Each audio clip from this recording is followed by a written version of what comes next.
Hi dear friends, അസ്സലാമു അലൈക്കും. Welcome back. അപ്പോൾ ഞാനിന്ന് വന്നിട്ടുള്ളത് ഈസി ആയിട്ട് പെട്ടെന്ന് ഉണ്ടാക്കാൻ പറ്റുന്ന ഒരു ഈവനിങ് സ്നാക്കിൻ്റെ റെസിപ്പി ആയിട്ടാണ്. നമുക്ക് ചായയൊക്കെ തളിച്ച് വരുന്ന ആ സമയം കൊണ്ട് തന്നെ പെട്ടെന്ന് ഉണ്ടാക്കാൻ പറ്റുന്ന ഒരു ടേസ്റ്റി സ്നാക്കാണിത്. അപ്പോൾ നമുക്കിതെങ്ങനെ ഉണ്ടാക്കാൻ നോക്കാം.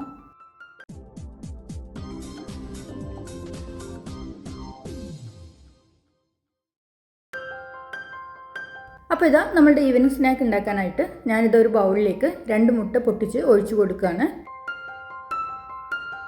ഇനി ഇതിലേക്ക് മധുരത്തിന് ആവശ്യമുള്ള പഞ്ചസാര ചേർത്ത് കൊടുക്കുകയാണ്. ഞാനിവിടെ 4 ടേബിൾ സ്പൂൺ പഞ്ചസാരയാണ് ചേർത്ത് കൊടുത്തിട്ടുള്ളത്. ഇനി മധുരമൊക്കെ ഒന്ന് ബാലൻസ് ചെയ്യാൻ വേണ്ടിയിട്ട് ഒരു നുള്ളു ഉപ്പിട്ട് കൊടുക്കുകയാണ്. നല്ലൊരു ഫ്ലേവറിന് വേണ്ടിയിട്ട് 1 ടീസ്പൂൺ വാനില എസൻസ് ചേർത്ത് കൊടുക്കുന്നുണ്ട്. ഇനി ഇതിലേക്ക് 2 വലിയ സ്പൂൺ പാൽ ഒഴിച്ച് കൊടുക്കുകയാണ്. ഇതെല്ലാം കൂടി ഒരു സ്പൂൺ വെച്ചിട്ട് നന്നായിട്ടൊന്ന് മിക്സ് ചെയ്തിട്ട് എടുക്കാം. ഇതിൽ ചേർത്തിട്ടുള്ള പഞ്ചസാര ഓരോരുത്തരുടെ അളവിനനുസരിച്ച് കൂട്ടിയോ കുറച്ചൊക്കെ ചേർത്ത് കൊടുക്കാവുന്നതാണ്. അതുപോലെ തന്നെ നമ്മൾ വാനില എസൻസ് ചേർത്തതിന് പകരമായിട്ട് ഏലക്കാപ്പൊടി വേണമെങ്കിലും ചേർത്ത് കൊടുക്കാം. അപ്പോൾ ഇതാ എല്ലാം തന്നെ നന്നായിട്ട് മിക്സ് ചെയ്തിട്ട് എടുത്തിട്ടുണ്ട്. ഇനി ഇതൊന്ന് മാറ്റി വെക്കാം. ഇനി നമുക്കിതിലേക്ക് ചേർത്ത് കൊടുക്കാനുള്ളത് ബ്രെഡാണ്. ഞാനിവിടെ 4 സ്ലൈസ് ബ്രെഡാണ് എടുത്തിട്ടുള്ളത്. ഇതിൻ്റെ സൈഡുകളൊന്നും കട്ട് ചെയ്ത് കളയേണ്ട ആവശ്യമില്ല. ബ്രെഡ് നമ്മൾ ഇതേപോലെ ചെറിയ ചെറിയ പീസുകളായിട്ടാണ് ഇട്ട് കൊടുക്കുന്നത്. ഞാനിവിടെ ചെറിയ സൈസിലുള്ള 4 ബ്രെഡുകളാണ് എടുത്തിട്ടുള്ളത്. ഇതുപോലെ ചെറിയ ചെറിയ പീസുകളായിട്ടാണ് കട്ട് ചെയ്തിട്ട് എടുക്കേണ്ടത്. അപ്പോൾ ഇതാ നമ്മുടെ സ്നാക്ക് ഉണ്ടാക്കാനായിട്ട് ഞാനിവിടെ ഒരു സോസ് പാന് ചൂടാക്കാനായിട്ട് വെച്ചിട്ടുണ്ട്. ഇതിലേക്ക് കുറച്ച് നെയ്യ് തടവി കൊടുക്കുകയാണ്. ഇനി ഗ്യാസ് ലോ ഫ്ലെയിമിലേക്കിട്ട് നമ്മൾ നേരത്തെ മിക്സ് ചെയ്ത് വെച്ച ആ മുട്ടയുടെ മിക്സിന്ന് പകുതി ഭാഗം ഇതിലേക്ക് ഒഴിച്ചു കൊടുക്കുകയാണ്. ഒഴിച്ച ഉടനെ തന്നെ നമ്മൾ കഷ്ണങ്ങളാക്കി വെച്ചിട്ടുള്ള ആ ബ്രെഡിൻ്റെ പീസുകൾ ഓരോന്നോരോന്നായിട്ട് പെട്ടെന്ന് തന്നെ ഇട്ട് കൊടുക്കുക. പകുതി ബ്രെഡ് ഇട്ട് കൊടുത്തതിന് ശേഷം ഇതേപോലെ സ്പൂൺ വെച്ചിട്ട് എല്ലാം ഒന്ന് ലെവലാക്കിയിട്ട് എടുക്കുക. ഇനി ബാക്കി വരുന്ന ബ്രെഡിൻ്റെ പീസുകളൊക്കെ ഗ്യാപ്പ് വരുന്ന സ്ഥലങ്ങളിലൊക്കെ വെച്ചിട്ട് ഫില്ലാക്കി കൊടുക്കുക. അതിനുശേഷം നമ്മൾ എടുത്തു വെച്ചിട്ടുള്ള മുട്ടയുടെ ബാക്കിയുള്ള മിക്സ് ഇതിന് മുകളിലൂടെ ഫുള്ളായിട്ട് തന്നെ ഒഴിച്ചു കൊടുക്കുക.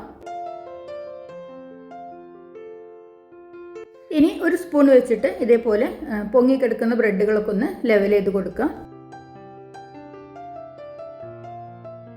ഇനി അടച്ചു വെച്ച് മീഡിയം ടു ലോ ഫ്ലെയിമിലാണ് ഇത് വേവിച്ചെടുക്കേണ്ടത്. 2 മിനിറ്റ് ഒന്ന് വെന്തതിന് ശേഷം ഇതിന് മുകളിലേക്ക് നേന്ത്രപ്പഴം ഇതുപോലെ റൗണ്ടാക്കിയിട്ട് കട്ട് ചെയ്തതൊന്ന് വെച്ച് കൊടുക്കുകയാണ്.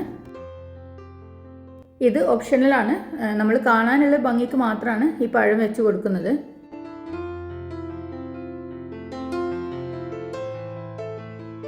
ഇനി വീണ്ടും അടച്ചു വെച്ച് തന്നെ വേവിച്ചെടുക്കാം. ഏകദേശം ഒരു 5 മിനിറ്റ് ആകുമ്പോഴേക്കും ഇതിൻ്റെ അടിഭാഗമൊക്കെ ഒന്ന് വെന്ത് വിട്ട് വരുന്നുണ്ടാവും. ഈ സമയത്ത് പാനിൻ്റെ മുകളിൽ ഇതുപോലെ ഒരു പ്ലേറ്റ് വെച്ചിട്ട് ഇതൊന്ന് മറിച്ചെടുക്കുകയാണ്. അപ്പോൾ ഇതാ അടിഭാഗമൊക്കെ നന്നായിട്ട് വെന്ത് വന്നിട്ടുണ്ട്. ഈ മറിച്ചെടുത്തത് മുകൾ ഭാഗം ഒന്നുകൂടി കളർ മാറി കിട്ടാനായിട്ട് ഒന്നുകൂടി ഒന്ന് പാനിലേക്ക് ഇട്ട് കൊടുക്കുകയാണ്. ഇത് 1 മിനിറ്റ് മാത്രം ഒന്ന് ഇതേ തീയിൽ വേവിച്ചെടുത്താൽ മാത്രം മതി. അപ്പോൾ ഇതാ 1 മിനിറ്റിന് ശേഷം ഞാൻ വീണ്ടും ഒരു പാത്രം വെച്ചിട്ട് ഇതൊന്ന് മറിച്ചെടുക്കുകയാണ്.